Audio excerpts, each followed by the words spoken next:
Hey everybody, it's Steven GetMoneyMyrick here, and today we're going to be talking about how you can level up your Guild War attacks. So before I get in, I want to say this is the method I use for all my Guild War attacks. It's possible you may have a better method. Feel free to share in the comments if you think your method is better than mine. I'll also say that I don't swap artifacts around on all of my heroes. It's just not worth my time, honestly, to go through and make sure I have pay-to-win artifacts on all my heroes. If you're a low-level player and you're really trying to get the most points to really get those guild tickets, those arena invites, feel free to do that if it's worth the time to you, but it's not something I do. So where you're going to want to start is by checking out your hero pool and seeing how many E5s you have available to you in order to attack. And you can see I've got 12 E5s. I've got a few 10 stars, a few 9 stars that aren't super leveled, and then I've got a bunch of 5 stars that have some items on them, have some artifacts, and have been leveled up. And that's going to be what I'm going to be using to attack. So I have to go through and I have to figure out where is the best allocation of these resources. One thing that a lot of people tell you is spread them out. Use 1 E5 on each base.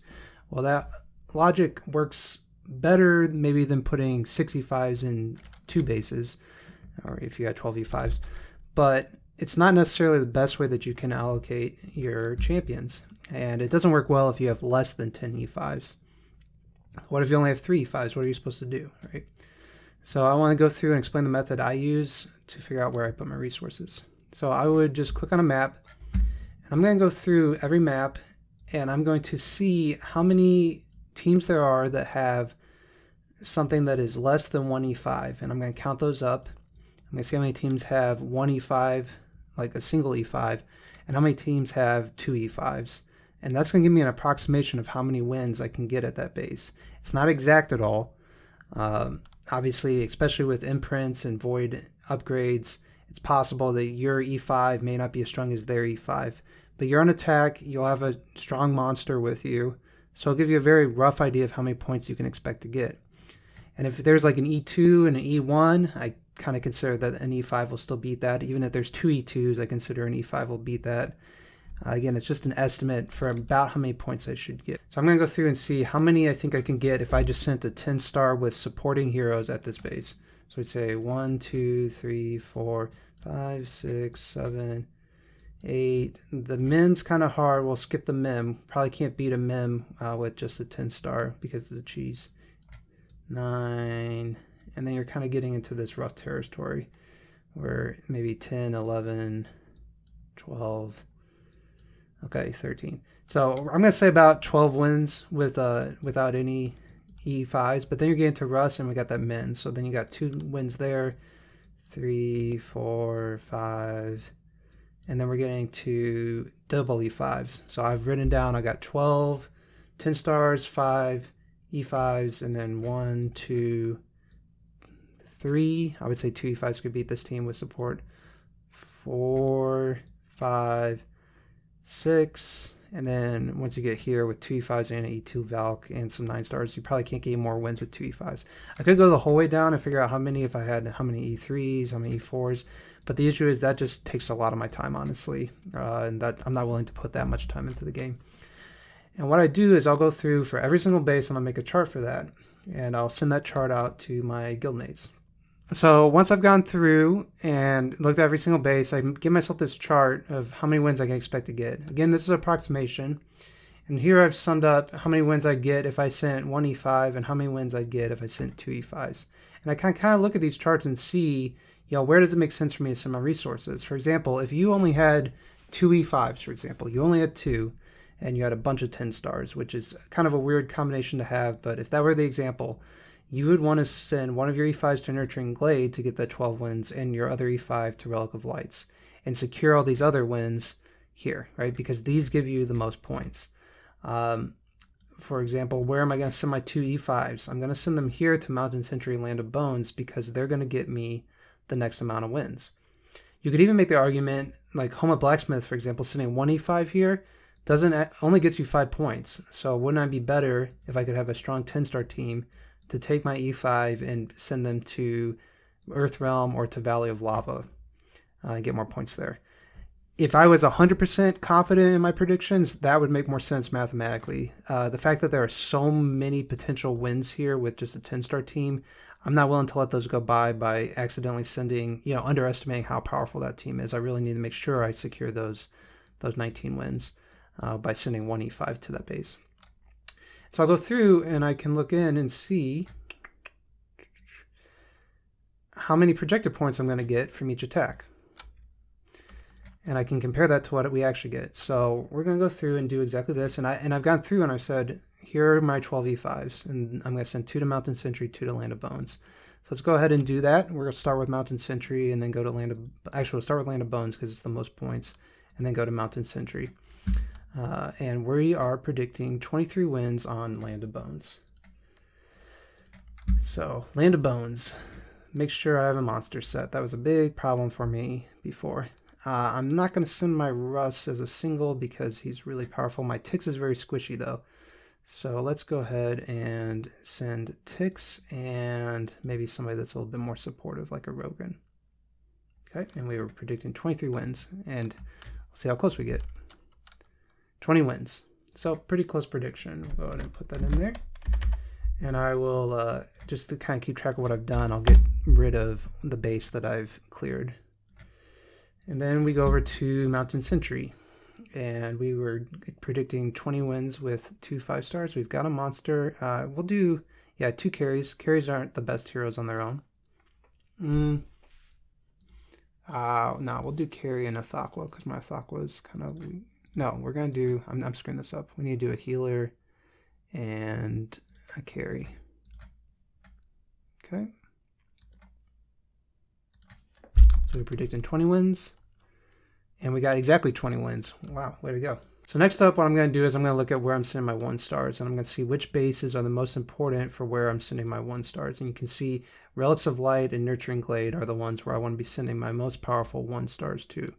So in this case, it's going to be my Void Imprinted heroes. So I'm going to go ahead and send Russ to Relics of Light. And we have projected 18 wins. My Russ is pretty dang strong. Let's see what we got. We'll go ahead and we'll put in our E5 Delasium as well. And we'll go ahead and just do 1 filler hero and Russ. So we have predicted 18 wins from Relics of Light. And we got 24, again, because Russ is so strong. Next up would be Nurturing Glade. Nurturing Glade, we have predicted 24 wins. Is this Nurturing Glade? This one is not Nurturing. This is Nurturing Glade. We're going to want to send 1 E5. Our best E5 for solo at this point would be probably Ada. Get our other 9-star in there. Get some supporting heroes. Let Belrin die. So we had thought 24 wins. We got 23. So you can see this method, again, it's not exact, right? But it does work out pretty well. Okay, now we're kind of looking at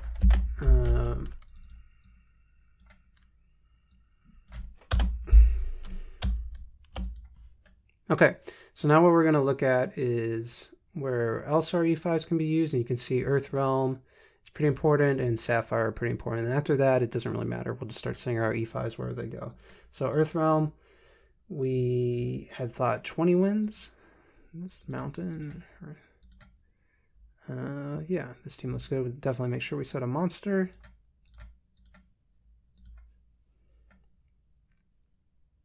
$16 wins, so we were a little short there. And Sapphire.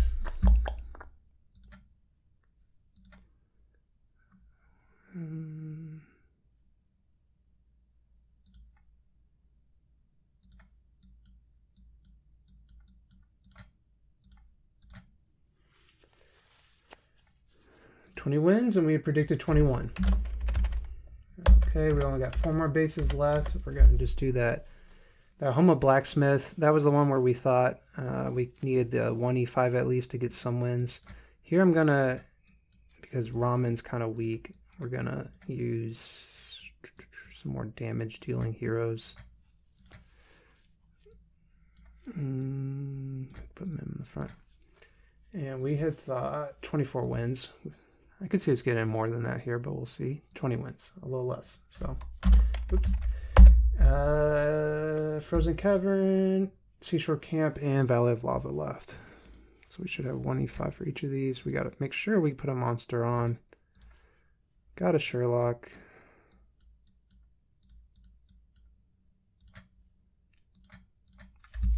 We'll just go ahead and finish these up.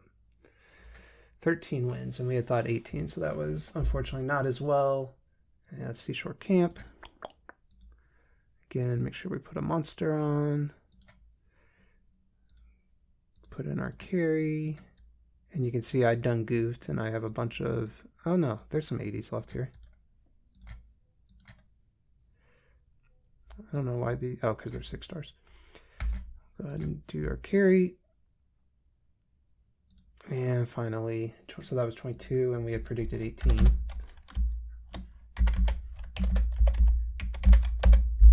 And then finally, Valley of Lava, where we predicted 16 wins. So we'll just go through and grab some others like that. Make sure we set our monster again, and go through and attack. And if we check our, and we got 14. So that's what I do. That's how I go through and I do my guild attacks. You can see I'm the best. I'm actually the best just because I did my attacks early this week. But that's the strategy I use as I go through and do guild attacks. Hopefully that works for you. I will say, since I'm official within my guild, I'll actually send that table out to my guildmates. And I'll make notes like, hey, make sure you attack Nurturing Glade with an E5 and Relics of Light with an E5, because you really want to make sure you get the win there. So if you have less than 10 E5s, you know, that's one where you want to send one. And also, hey, maybe it's not worth sending something to Home of Blacksmith. If you want to use your 2 E5 or 2 9-star Delaciums, that could be a good spot to use them.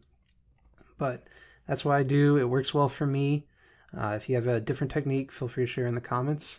And good luck out there getting your arena guild invite ticket things that we don't even know what they do yet.